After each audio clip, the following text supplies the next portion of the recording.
Yes, Kenya. Tamu sana, yes. In this video, I want us to have a look at a short clip of Rigathi Gachagua, a clip that has been going viral since yesterday. From the clip, Rigathi Gachagua is caught live on camera distributing chapatis to some residents of Mount Kenya, most likely Kiambu County residents. And is doing that with his bare hands, not even wearing gloves. And it's also very interesting that some weeks ago, older aspirant gunning for Kiambu women representative was also captured live on camera throwing cakes to Kiambu residents. So in this video, I want us to have a look at that clip of Rigathi Gachagua, and then we also compare it to that earlier clip of older women representative aspirant also throwing cakes to Kiambu residents. After which, as usual here, we are just going to dissect those incidences to see exactly what they are telling us about Mount Kenya politics and about Kenya Kwanza politics. Have a look at this. Aya, Harambe! Harambe! Harambe! Last year, a time like this, we were here hapa ambapo tuko tukipea Mungu shukurani kwa sababu Kawajiko alikuwa ameshinda akuwe mjumbe wa Kiambaa.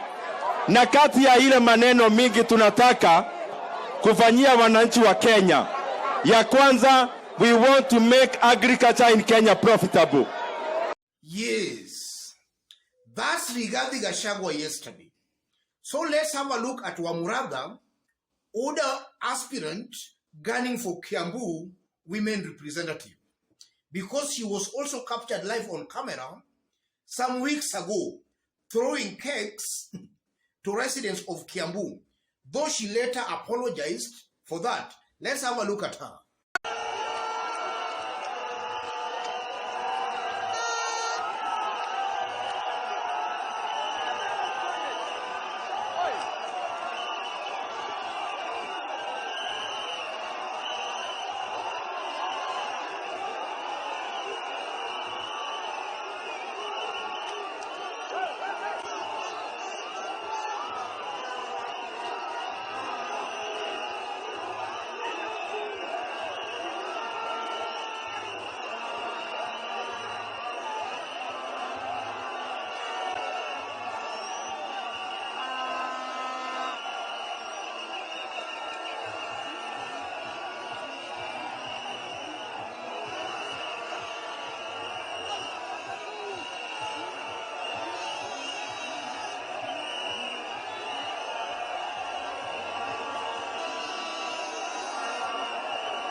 Yes, I don't know what you make of those two incidences, but the question begs, what has befallen our brothers and sisters from the mountain?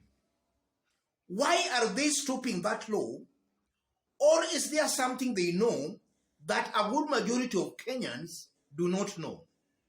That's the question that a good majority of Kenyans, having looked at those two incidences, might be asking.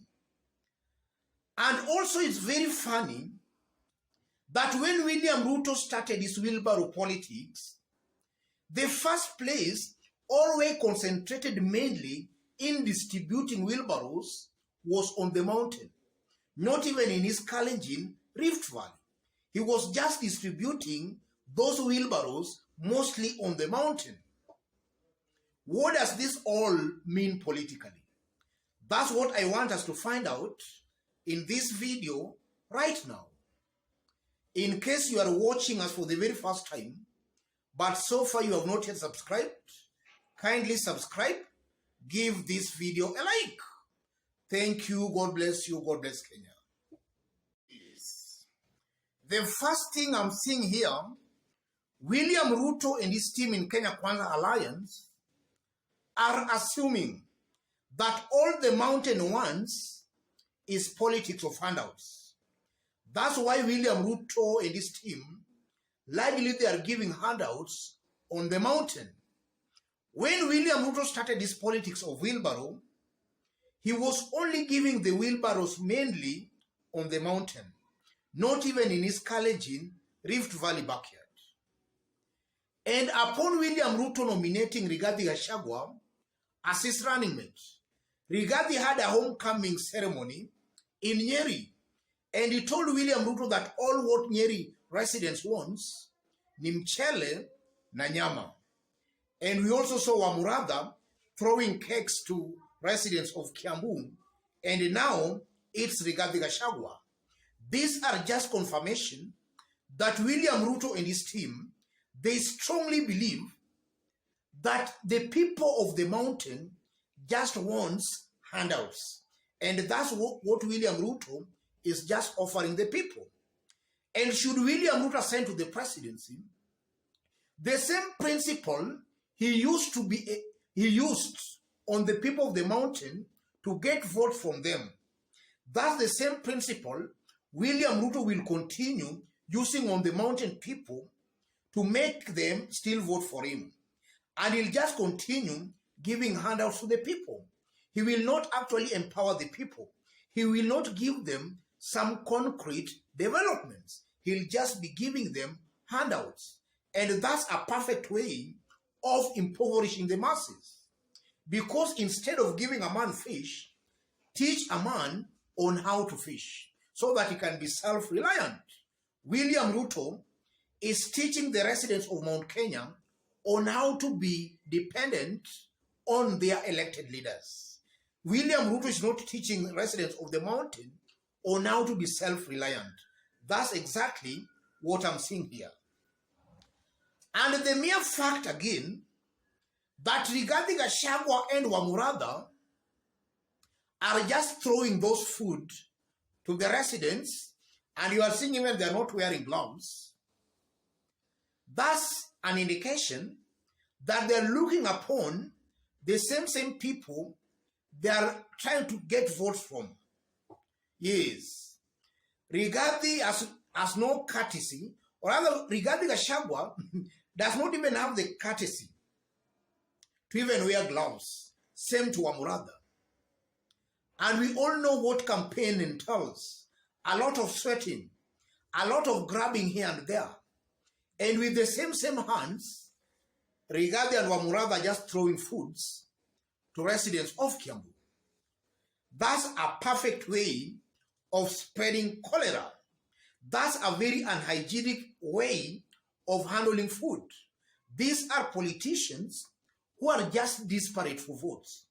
They don't care the help of the people who are intending on voting for them. That's also something I'm seeing here, ladies and gentlemen. And even before I conclude, looking at William Ruto and Kenya Kwanza Brigade, looking at the way they play their politics, I tend to believe they are now short of ideas. Because if you listen to William Ruto keenly, either he's attacking somebody or abusing somebody, or inciting the masses. Wale watu wa kung'oa reli, wale watu wa kurusha mawe. And recently, he has been saying that Raila and Martha Karua took him and Uhuru to the Hague-based court. So William Ruto is coming out as a person who maybe has said everything, and now he has nothing again he can tell the masses. And that's also the trend with William Ruto's foot soldiers. You know, politics on the mountain is very interesting. Before the handshake, you just had to paint Raila Odinga and some communities in bad light, and that could earn you an elective seat on the mountain. After the handshake, politics on the mountain seems to be changing. So William Ruto and his team, because they were relying mainly on those old tactics, rather on the old politics of hate, they are now finding themselves in a quandary. They don't know on how now to talk to the people, because the Raila phobia they were intending to use on the mountain, that Raila phobia is disappearing. It's fading out. So William Ruto and his team, the only language they know and understand the people will listen is by giving handouts. And that can explain why mostly William Ruto and his team, anytime they are on the mountain, it's either they are giving wheelbarrows, they are giving kegs, and now we are seeing Rigathi Gachagua giving chapatis, throwing to people chapatis just like that. That's just an indication they don't have any other thing to tell the people. They are just using handouts so that the people can listen to them. Without handouts, the people cannot listen to them. And whether that will translate into votes, that is something we are yet to see in the next 3 weeks. As I conclude, ladies and gentlemen, today the government lowered maize flour prices from over 200 Kenya shillings to 100 Kenya shillings. And William Ruto has already responded to that by criticizing the government for lowering maize flour prices. But it's the same William Ruto again who has been attacking the government for the high prices of maize flour, while the same William Ruto is in government, is the deputy president of the Republic of Kenya, being paid using taxpayers' money. Now that the prices have been lowered, he is criticizing the government for lowering the prices. That's an analysis we are going to do in our next video, maybe today or even tomorrow. Because from where I sit, William Ruto is coming out as a person just playing politics. And he will always find excuses to blame other people. That's exactly what I'm seeing here, ladies and gentlemen. Let me stop there. But before I stop, in case you are watching us for the very first time, but so far you have not yet subscribed, kindly subscribe, give this video a like. And to our fans, our subscribers here, I'm very much humbled, very grateful for the kind of support you are giving me here. God bless you. God bless Kenya. Tamu sana, yes, tamu sana.